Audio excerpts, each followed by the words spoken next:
We all want this sense of connection with our spouse. We want to know that they're there for us and that we're connected and there's a sense of intimacy in our relationship. Yet many couples don't feel that connection. Matter of fact, they feel disconnected. And part of what we want to do as mentors is to help them to find that connection again.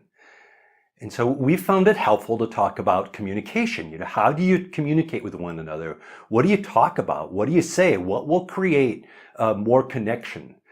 And so one of the first places that we start is looking at what level you communicate at. And to do that, we define 5 levels of communication.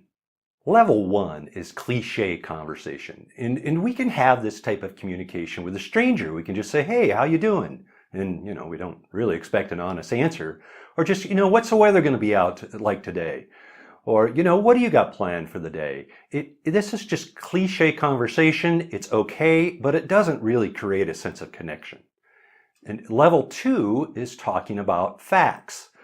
Now, we need facts to live, so that's not the problem. But it could be something like, hey, we're running out of milk. We've got to go buy some milk. Or I'm going to go to the store. Or what are you fixing for dinner tonight?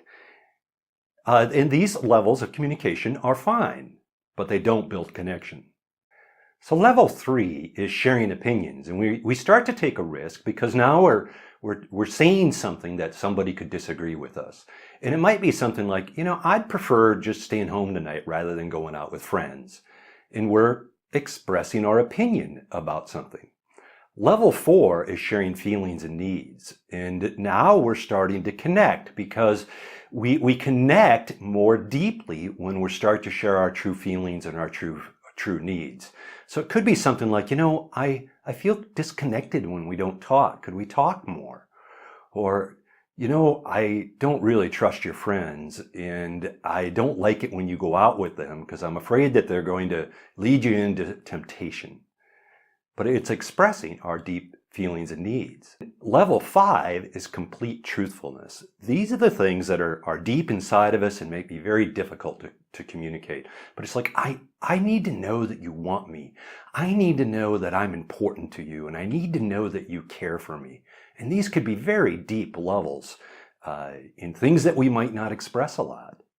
Now, we feel more connected at deeper levels of communication.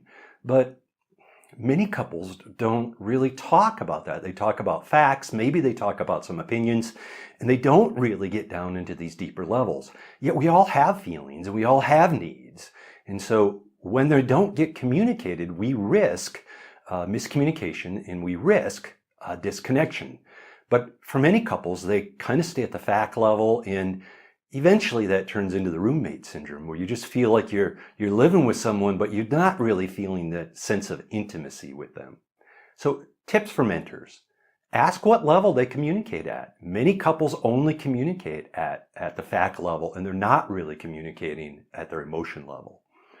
Tip number 2, you ask them what prevents them from talking about their emotions. And for some people, they're just not very familiar with it, and they're not very comfortable with emotions. But asking them about it is a good dialogue to have. And is there something that prevents you from talking about your feelings and your needs? And 3, be sure to validate any emotions that are expressed. So when you hear emotions, say, wow, I'm hearing that you really feel uneasy about that. Is that right? Or validate the emotions that happen, and it encourages people to open up and share more emotions. So those 3 tips again: ask what level they communicate at, ask them what prevents them from sharing emotions, and then be sure to validate any emotions that you hear expressed.